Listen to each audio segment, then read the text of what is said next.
So, Greg, I loved your piece on 60 Minutes at Southern Oregon University. It was just it all connected. So, did you travel down to Medford for teaching?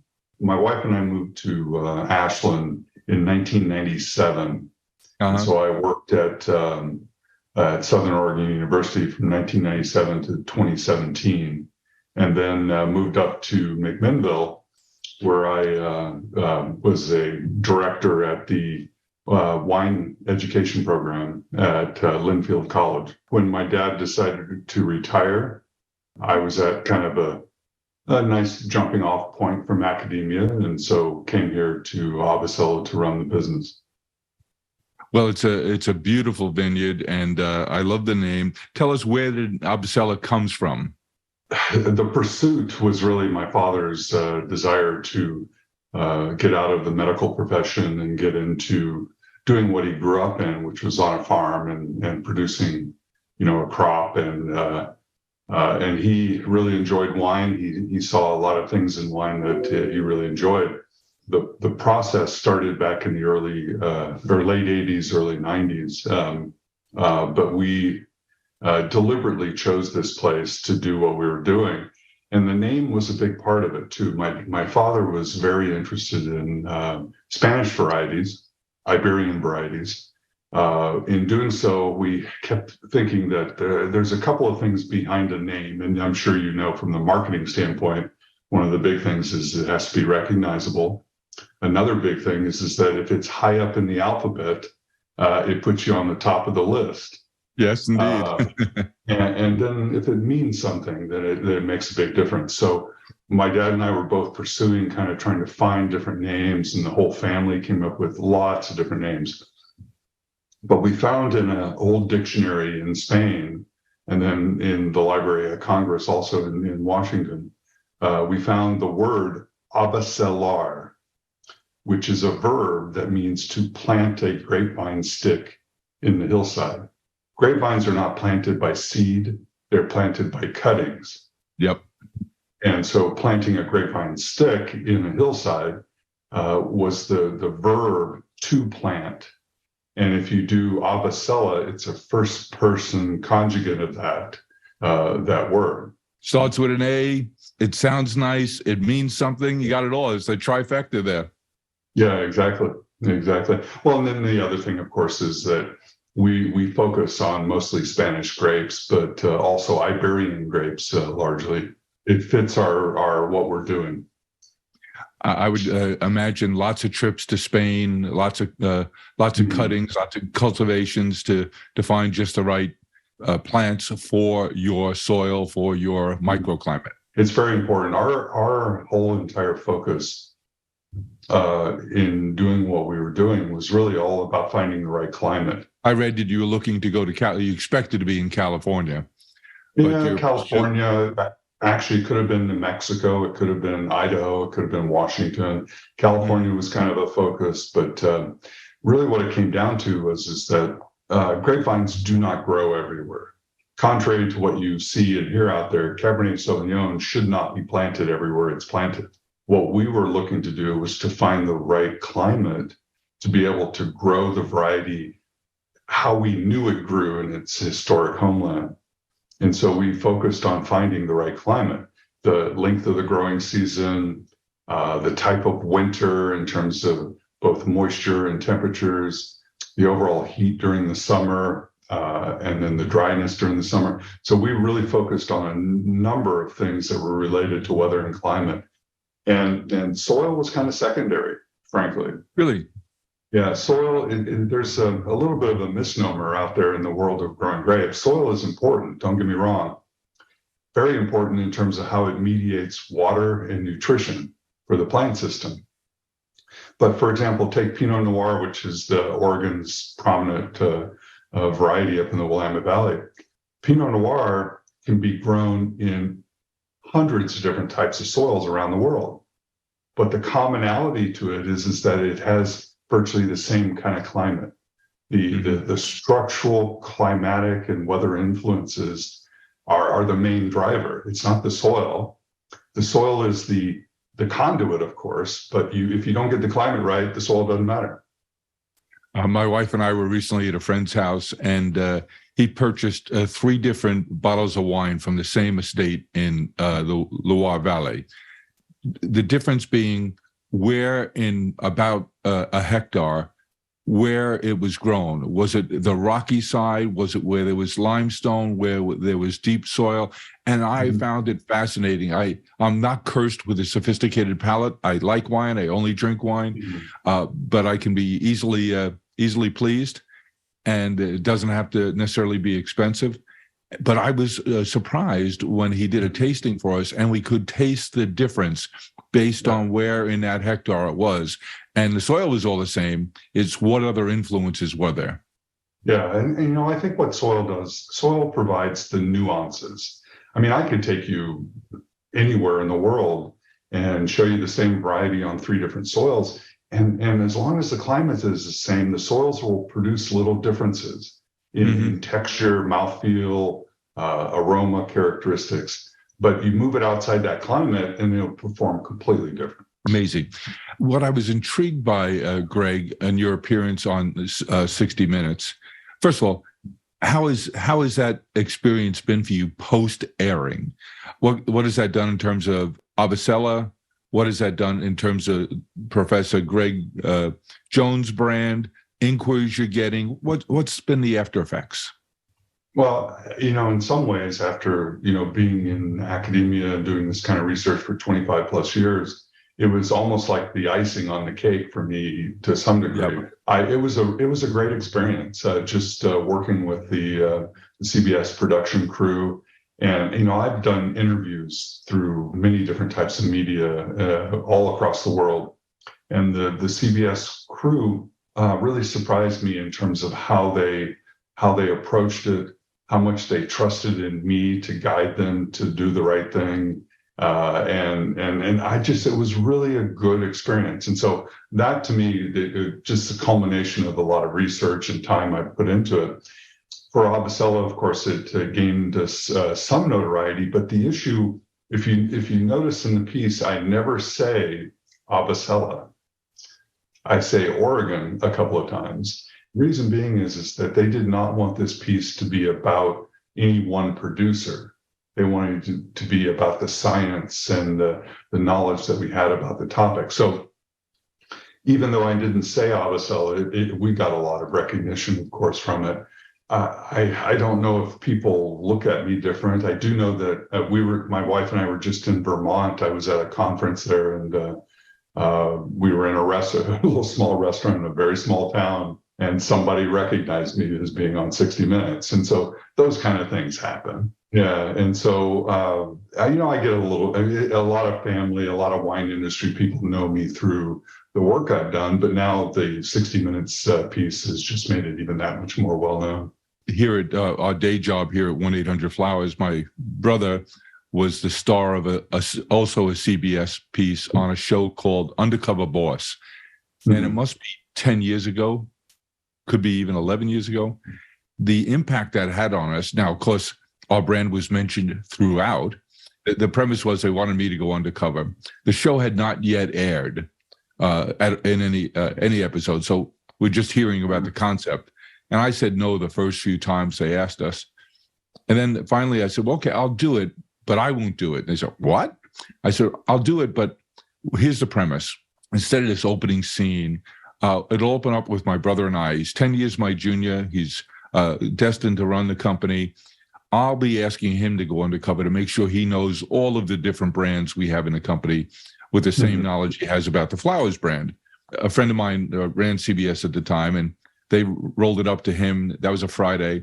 And on Monday, they called back and said, okay, we'll do it the way you suggest, but we have one condition. What's that? We want you to surprise him in the field, and it has to genuinely be a surprise, and he can't know. So I said, so you're asking me to torture him? And they said, in a matter of speaking, I said, I've been doing that my whole life. That's not a big ask. So we did it, and my brother Chris did a terrific job on it. And indeed, I did surprise him a couple of times in the show, once in California, once in New York at one of our stores. And it was great fun. But what a branding event, like you just experienced. I was in the UK 2 years ago. I got in late in London. I went to the restaurant in the hotel just to grab something quick, like at 9 or 10 o'clock at night.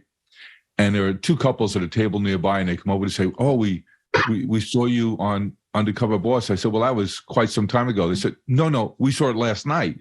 Yeah. So in the UK, it was just airing anew. Yeah. So it something big like CBS, or for you, even bigger, the cherry on the Sunday of CBS, 60 Minutes. I think it'll have positive ramifications on you and your brand and your life for years and years to come. I know that it played in Australia, also in Europe, but also here in the United States, it played 3 different times. Oh, wow. It played we had Christmas on Saturday last year, and it played on Sunday. And then they played it after the Super Bowl, and the Super Bowl didn't go long. It ended right on time. So the segment was after the Super Bowl. Largest possible audience. It's gotten some play to it. It's I've had colleagues in Australia tell me that they saw it as well. And if I mention it to anybody, they all say the same thing. Champagne being produced in the UK? Yeah, exactly. So I didn't really say it in the CBS piece of it, but the UK situation is not too different than the Willamette Valley of Oregon. If you go back to 1950, early 1960, there was nobody producing Pinot Noir in Oregon. There was a couple of small plantings here and there, but we're not talking there was no commercial production. And that was largely because the climate wasn't conducive to it. Fast forward into the 70s and 80s and 90s, and the pioneers that came and were first planting Pinot Noir made it through some pretty tough vintages because of climate. And then they planted and managed the crop, and they got a really good vintage, then 2 good vintages, and then before you know it, the place is much more consistent today. And there are other places in the world that have played out like that. Tasmania didn't produce much in terms of wine grapes 50 years ago, and now it is. It's one of the frontiers in Australia, and the UK is the same thing.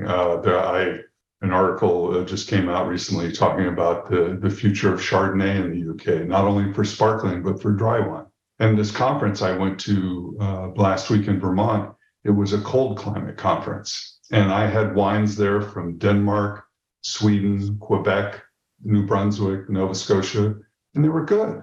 How you set the table with the idea that grapes and grape growing gives you an insight into history and the nuance of history. And I found that to be intriguing. Give us a little color on, first of all, the fact that wine was first made, as best we can tell, in 6000 BC. We don't really know how certain alcoholic beverages came to be. Likely they were happenstance that just occurred in nature. I mean, it could have been that grape berries fell in a leaf and were there just long enough that they fermented, and someone drank it. And same thing could be said for honey that went bad, or beer that kind of spontaneously kind of started being made. When I was in my PhD program, one of the things that transpired was I was studying to be a climatologist. And when you're a climatologist, you have to kind of pick your zones of what you're doing. Sure. So I went down the path of wanting to study agriculture. Many of my professors were pushing me into, or suggesting, I should say, that I look at broadacre crops, things like soybean, corn, rice, wheat. We had some model systems that we could look at and understand how we could understand climate impacts on feeding the planet. And one of the things that really hit me was I was already aware of the wine industry from a couple of different perspectives, but I knew that the wine industry had history, geography, romanticism, art, economics, soil science, biology, chemistry. I mean, we can go on and on and on. And I thought, do I study rice, or do I study something that has this rich fabric of history? And you can only eat so much rice. Oh, exactly. Now, I probably would have, done well, and if I had worked in some of these other systems, but the wine industry to me just seemed like the natural. And then the other piece of it is my dad was doing what he was doing here about the Sure. same time, and so our careers supported each other. Tell us about Abacela.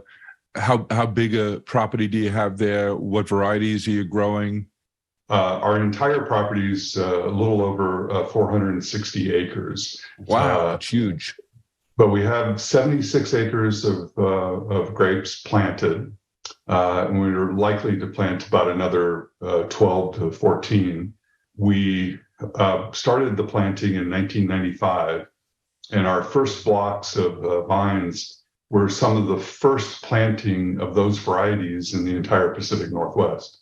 Mm-hmm. Tempranillo, Graciano, Albarino, many varieties that were very unique at the time. So we planted our first vineyard in 95, and then we planted out the rest of the 76 acres through about 2005. And so across those 76 acres, we grow 17 different varieties. Here in Oregon, for example, if you're growing in the Willamette Valley, you likely are growing 1, 2, or maybe 3 varieties. Here in Southern Oregon, where the climates are a little warmer, we can produce a wider range of varieties. And what we've done is we've focused on varieties that are mostly Iberian. Of course, Tempranillo, Grenache, Graciano, much more of a Spanish kind of framework, but also many Portuguese varieties. We have Tinta Amarela, Tinta Cao, Touriga Nacional, Bastardo. And we use those to make 100% varietal wines, but also to make a port style wine. And then we also have a collection of other varieties that have done well here. French varieties like Malbec and Syrah. Another Spanish variety, Albarino, our white variety. We also grow Viognier, which is a French variety. We have one Italian variety, Dolcetto, that we've had since almost the beginning, and it's a very nice variety. But our main focus is largely those Spanish, Portuguese varieties. And what are primary outlets for your production? Where do you sell it? Well, we're fortunately a fairly large tasting room, direct to consumer location. We're not near a metropolitan area, of course, and so we're on a very strong north, south, east, west set of roads for tourism. Mm-hmm. Yep. Of course, I-5 going north and south, but also Highway 42 going to Bandon to the Oregon coast, and then Highway 138 going to Crater Lake and Diamond Lake and the waterfalls up to the North Umpqua.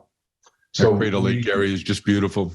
Yeah, so we generate quite a bit of tourism, direct to consumer sales. Now we have distribution throughout the state of Oregon, a lot on the coast, quite a bit up in the Portland area, a little bit over in Eastern Oregon. We have a little bit in Washington, Idaho, and California, and then a couple of small markets back east. But because we're so much direct to consumer, we have a very large wine club as well. We have a tendency to try to focus much more on those kind of markets. Great. The reason why tasting rooms are just an experiential way for people to experience your brand, your products, and and feel and understand the farm, the acreage. And that begets a lot of people who then develop an affinity for your brand and your product and become members of your wine club. And every winery, every wine grower would like to have the majority of their product go to their wine club customers, be on allocation, because you don't have any middlemen then, and you have a real relationship with your customers. If they've been to your tasting room, when they open up a bottle of your Malbec, when they're back home, they don't just smell and taste it then. They're transported back to when they were in the taste room, when they were with friends, and they're having a great interaction with your people. Maybe they even get a chance to see or hear you. and hear about the soil and the different ingredients that go into the production in terms of the amount of sunlight there is and the amount of where the water flow comes from. They get all of those experiences come back to them. And so it's a lot more than opening a bottle from someplace you've never heard of and tasting it. It has context and it has memory. Yeah. Well, my father and I tried to enhance this quite a bit. Back in, we built our latest tasting room back in 2010 and 11. And when we did it, we were setting up the landscape so that it was a very inviting place. But we dedicated an area called our Wine Growers Walk.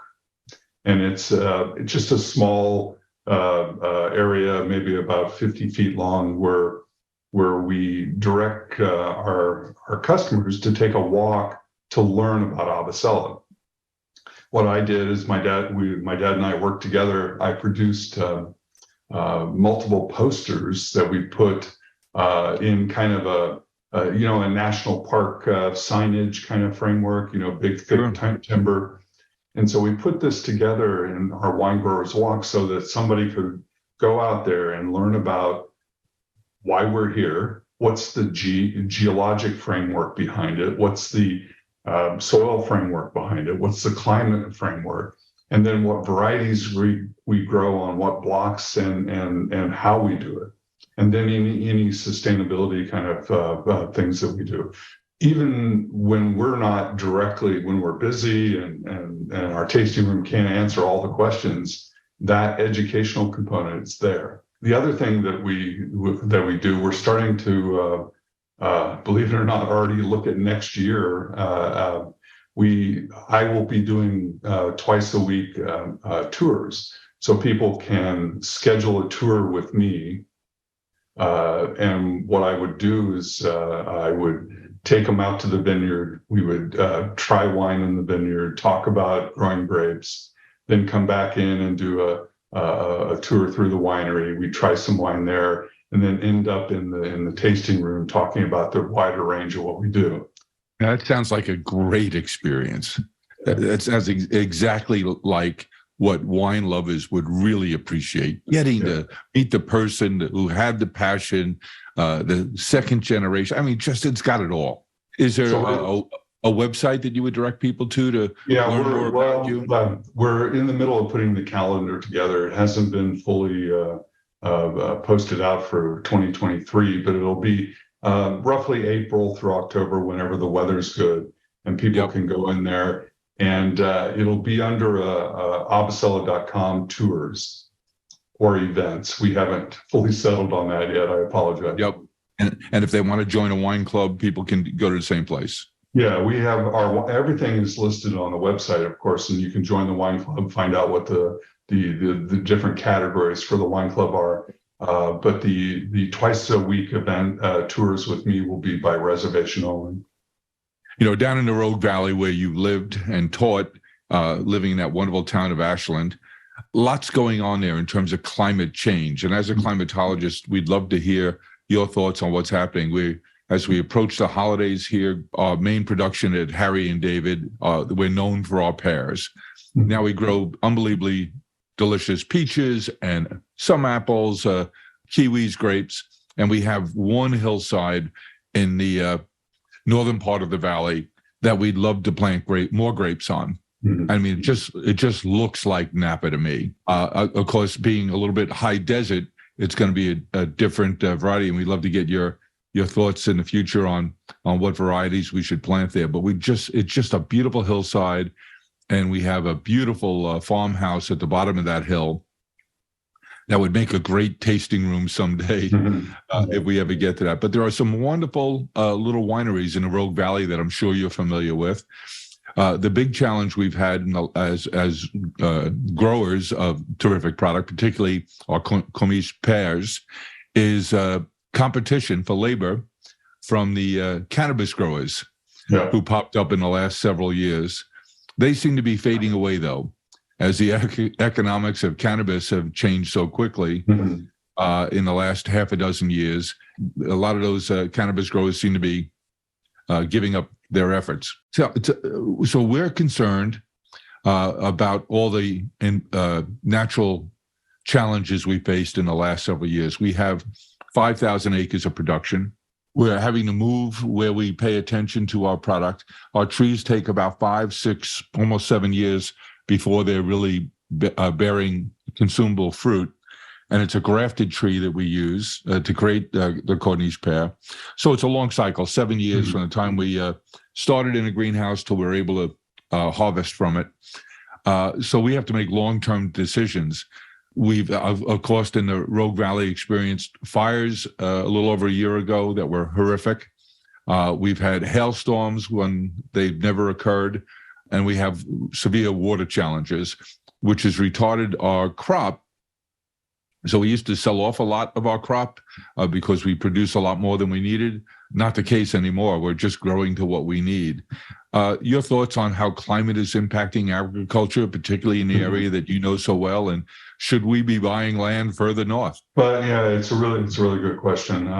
And I just going back to my time in the Rogue Valley, I did quite a bit of work for different grower groups in the area. And I worked a little bit with the pear industry there. As a matter of fact, that I probably on my computer today still have the data. I had flowering dates for, I think, 3 different species going back to 1931 in the valley. And I had started a project trying to pull out some of the Peter Britt data on flowering dates going back into the late 1800s. But we looked at that data, and it was pretty clear that that there were springtime trends, but that springtime frost didn't go away. Yes. So there's still risk on top of it, even though the conditions got better. But, you know, I over the time I was there, I watched the industry, the pear industry contract a little bit, of course. Yeah, probably, you know, competition from other hemispheres and other regions and a little bit of climate-based kind of issues, of course. One of the other things that we did, I can't remember the exact year on this. I want to say probably about 2012 or 13. It's pretty clear that urban areas have a tendency to influence climate, especially temperature. You hear about urbanization as a part of climate change because big cities are warming much more rapidly. Yeah. And the Bear Creek Valley is seeing the same thing. Back again, it was sometime maybe 2012, 13. A student of mine and I were looking at data from the airport, of course, in Medford, outside stations, either outside the main core of the Bear Creek Valley or in other valleys like the Applegate Valley. And what we found is that roughly in the mid to late 70s, the basic trends in temperature started separating. The warming rate was nearly 3 times greater at the Medford airport than it was in their outer lying areas. Is that right? Yeah. So if you are planting anything in and around Medford, you're going to have to deal with frost risk, but you've got a much warmer environment than you do in the outer lying areas. Mm-hmm. The other piece of this, we did a project. I don't know if you've ever heard of them. They're little tiny temperature sensors called hobos. We put some hobos in a few different places to try to figure out what the frost line was. Not the frost line, really, the fog line is more like it. So, you know, when the valley down there fills in with fog, yes. What is the average height of that fog? And then what does that do for temperature and phenology of grapevines? We were looking at grapevines at the time. There's a place over, I think it's called Carpenter Hill Road, Independence Road. Yes. Yeah, that's not too far from where we are. Mm-hmm. We had one location where we had 2 vineyards that were separated by about 150 feet in elevation. And yet the phenology was almost 2 to 2.5 weeks different. Wow. The phenology above, because it's above the fog line, was much more advanced than the phenology down below the fog line. You know, it varied a little bit year to year, but that was the kind of information we were seeing. I'm always surprised. You know, I'm a city kid. I grew up in New York, but I just love the agriculture and learning about it. And we have such passionate people who've been involved with the agricultural management for us in the Rogue Valley for so long, and they love what they do. They're passionate about it. They know so much about it. It's just is special people with unbelievable knowledge. So we have, I think, 17 or 18 different orchards that we tend to manage. And first of all, when you're out there for the blossom, it's majestic. It's such a pretty valley. When you're there for the pear blossom, it's magic. And to see the bees who do their work for us and never complain, and then to watch the June drop and to hear Matt Bauman, our head ag guy, tell my wife and I about, well, you see this on this branch, you see there are 4, sometimes 5 different pear buds. And our pears grow to an average about a pound apiece. He said, so the Mother Nature knows that branch can't support it, all 5 of them. So Mother Nature picks the best one and pushes the others off and drops them to the ground.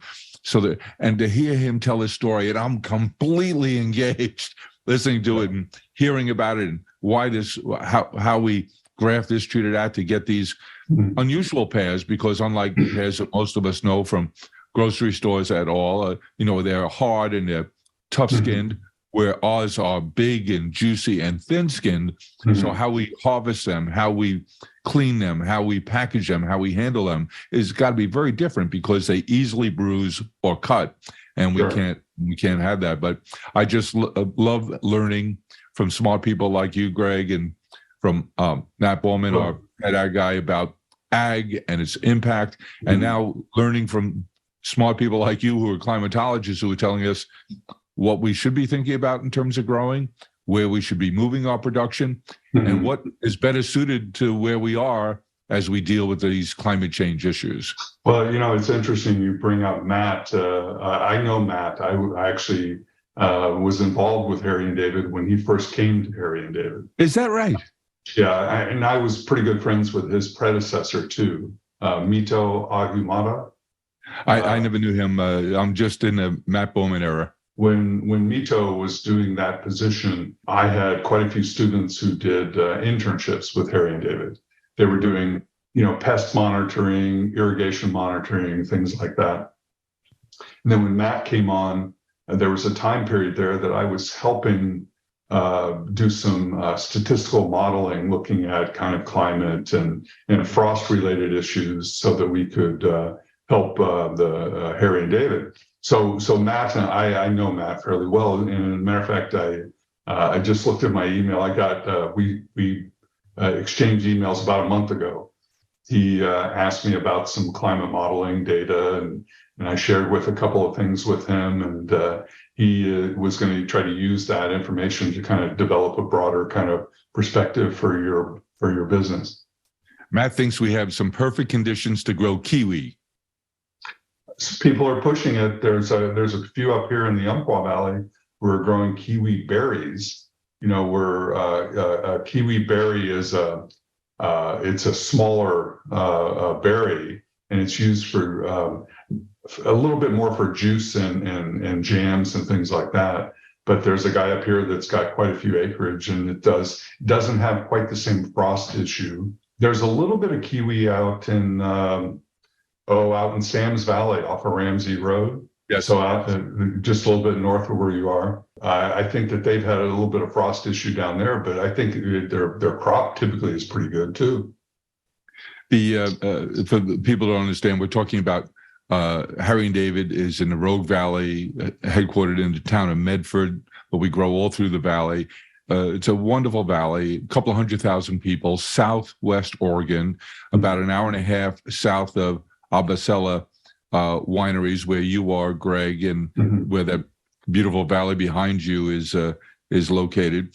But Oregon's a big state, a great ag state, and quite long north to south. I guess you'd probably still be another 2.5 hours to Portland. 2.5, almost 3. Yeah. Yeah. So it's quite a big state, and it's got the influences of the Pacific Ocean with this craggly coastline. You mentioned Brandon just being west of you, and then you have that atmospheric impact of mist blowing in off the Pacific Ocean into all different kinds of terrain, high elevation, low elevation, high desert, beautiful valleys. So it's quite an interesting collection of microclimates. So you must be... And what you're bringing up is kind of very important. Oregon is a very wide-ranging agricultural state. We're top 10 in multiple crops around, from grass seeds to onions and potatoes to cherries to Christmas trees to pears to wine grapes. We're in the top 10 in the country for many things, and we do them in very specific places. But we also are a West Coast environment, meaning that we're going to have wet winters and dry summers. And in a climate change standpoint, the big challenge there is that what we are seeing is that those kind of growing environments tend to get drier in the summer and wetter in the winter. But the wetter in the winter typically is happening more in rain events where the snow level is creeping upward over time because of temperature changes. But from an ag point of view, we do need snowpack. Exactly. And so that's a kind of a real challenge for, I think, especially for Oregon, but really for California, where without snowpack, they're really in trouble. Yep. So the issues is that these West Coast climates, and you can look at Australia, Chile, other places in the world that have similar kind of frameworks. We've all been seeing that their summers are getting drier, and yet those summertime environments are now more open to hail and thunderstorm activity because a warmer atmosphere becomes more, it turns over more, so to speak, and you have a greater potential for thunderstorm activity, like we did in August of 2020. Yeah, caused all those fires then. Yeah, exactly. Those kind of events, the August thunderstorm that came out of the Pacific and moved across Northern California and up into Oregon is extremely rare. But in a climate that has been changing over time, they're more likely. So, Greg, I've been trying to educate myself and ourselves a lot about the climate and climate change. I still run across so many people who want to think that there isn't a climate problem. They just want to put their heads in the sand. I'm not sure why, although I would tell you I'm probably guilty of it myself, or had been. Tell us, what evidence is there that climate is changing, and more importantly, is the change the result of man's activities, like you just mentioned about urbanization, and what can we do about it? Yeah, I think I can go back into my career and talk a little bit about it as well. When I was first training to be an environmental scientist and a climatologist back in the late 80s, early 90s, the jury was still out. Science doesn't work on belief systems. Science works on a framework of collecting data, testing theories, and you keep retesting until you are more and more sure. Back when I first started out, I remember my professors, this was just a spectacular debate going on about kind of how climates were changing and what role humans had in it. And I can tell you back then that the science, and when I'm saying science, I'm meaning all geoscientists in the world, were roughly on the fence, 50-50. And so there was this idea that, well, humans are potentially, influencing climate, but climates are changing. And so people were trying to test and understand that. You fast forward to where we are today, that same scientific group is 99% on the side that humans, with everything that we do, are changing the energy balance of this planet. And what I mean by everything we do, we often just talk about fossil fuels and greenhouse gases, but it's urbanization, desertification, deforestation, ocean acidification. It's everything we do. And what we grow, it's what we eat. Exactly. Agriculture is part of the problem, part of the solution too. But, yes. But the challenge is that, 6, 7, 8 billion people on the planet can't help but change the radiative balance of our planet. We clearly know today that humans are responsible for a certain amount of climate change. Not, we can't put a finger on any individual event and say this happened because of climate change, but we know that they're more likely, more common. For example, the heat wave that we had in 2021 in June, late June, we know that that was a very extreme event, but it likely wouldn't have happened if we hadn't experienced the changes in climate that we've seen today. So what can we point to on our dashboard, Greg, of things that as a people we're watching to measure changes in climate? Is carbon center of that dashboard? I think it's center because that's what we can potentially do the most about. If we can develop systems that are operating under alternative fuel sources. I mean, you've seen in the news probably just recently, the scientists have had quite a bit of success in fusion, where they've actually generated more power than it took to cause the reaction. It took 60 years to get here, but the consequences are fairly enormous, aren't they? Yeah, they are. They really are. The other thing that just recently happened in science is the idea of being able to separate hydrogen, for hydrogen power. And so I think we're getting to places in which, I remember many, many years ago, I was at a talk by, it was a CEO, and I can't remember his name, for Shell Oil. And he said, the Stone Age didn't end for lack of stones. And I always thought that was a great way to put it. I do think that we need to look at energy sources that are, number one, non-radiative changing in the planetary system, but also sustainable over long times and don't cause other issues. I think that's a really big piece. So this whole issue of carbon is really an important one. But we also need to, as we develop cities, as we develop areas in which we live and work, we need to be thinking about how we can develop those places so that they're more radiative friendly in terms of our planet. It seems like, those of us who don't have the knowledge that you have about climate changes and ag and its impact on our lives and our food stocks and our environment, we need a dashboard of things that we can look at, that we can, empirical data that tells us we're headed in the right direction or we're not. And I think it says, you say both things: reducing the amount we emit, being cognitive of the impact of our urbanization efforts and what that does to the environment around us, being better about that, and finally, looking for clean energy sources. I have a friend who is a nuclear physicist, and he worked as the CTO of Ford Motor Company. His name is Ken Washington. And now he works for Amazon and he runs their robotics business. And as a nuclear physicist, I thought when I asked him this question that I fully expected a different answer. I said, Ken, if you were the czar of all energy tomorrow, where would you have us focus our efforts? And he didn't say nuclear. He did say, I wouldn't decommission nuclear. I wouldn't chase it away. If it's there, it's in place, permitted. Yes, let's continue with it as long as we possibly safely can.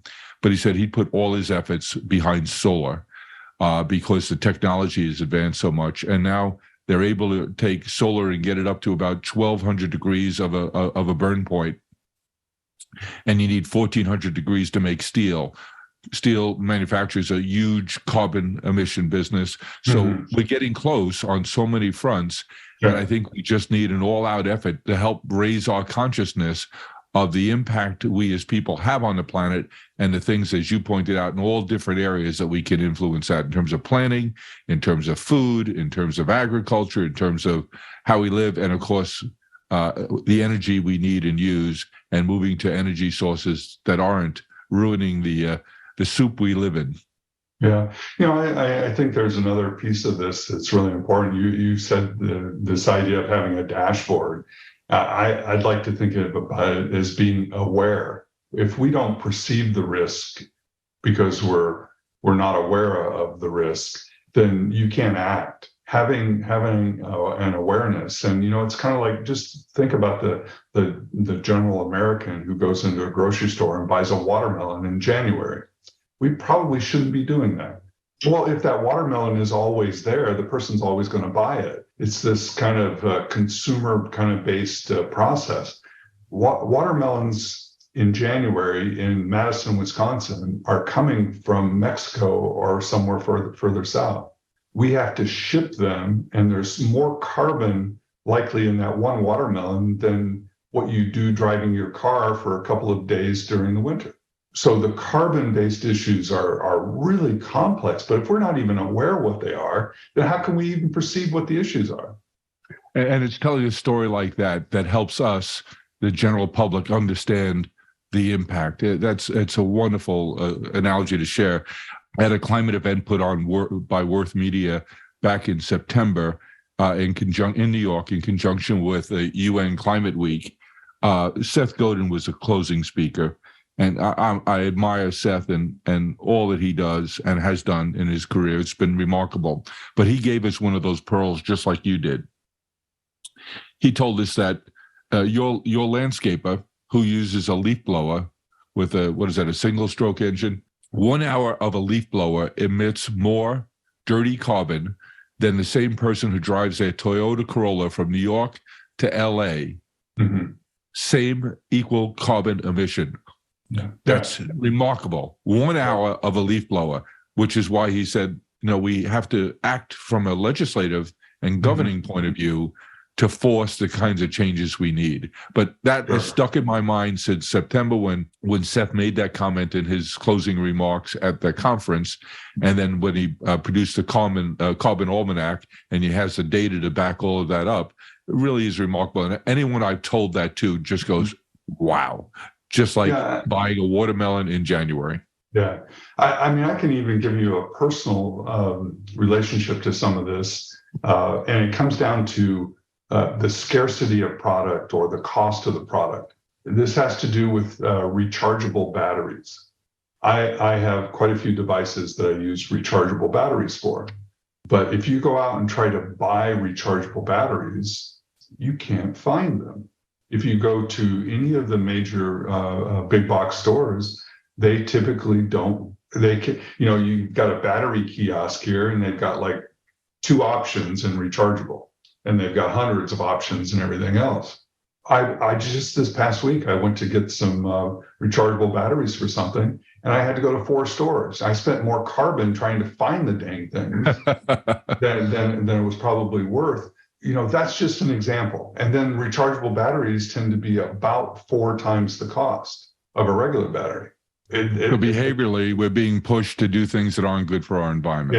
Yeah. And there's a lot of it. Even solar, I think solar panels have come such a long way. The ability to get more and more energy out of smaller and smaller cells is really important. But when it costs tens of thousands of dollars for me to put solar on my roof, something's not right there. At a given point, that kind of technology is going to have to become affordable to general populations. Otherwise, we're not going to accept it. The behavior is not going to change. Yeah. Well, we've learned so much from you today, Greg. What a thrill it must have been to be one of your students at Southern Oregon University there. I wish I was smart enough to pay attention to school that I could have gotten into the school to have a chance to take your class. But we all get a chance to see the product of your work and your knowledge by visiting Abacela.com and learning about those tours you're going to be giving in the spring. That sounds like the perfect combination of education, outdoor experience, and unbelievable tasting. Yeah, there you go. Being able to experience the wine in the vineyards, tasting the grapes before they're processed, and then having the finished product. We're so lucky that we had heard about you, and Matt Bowman told us some wonderful things about you, which caused us to reach out after we saw the 60 Minutes piece you did. So thanks for being so generous with your time and your knowledge and your wisdom.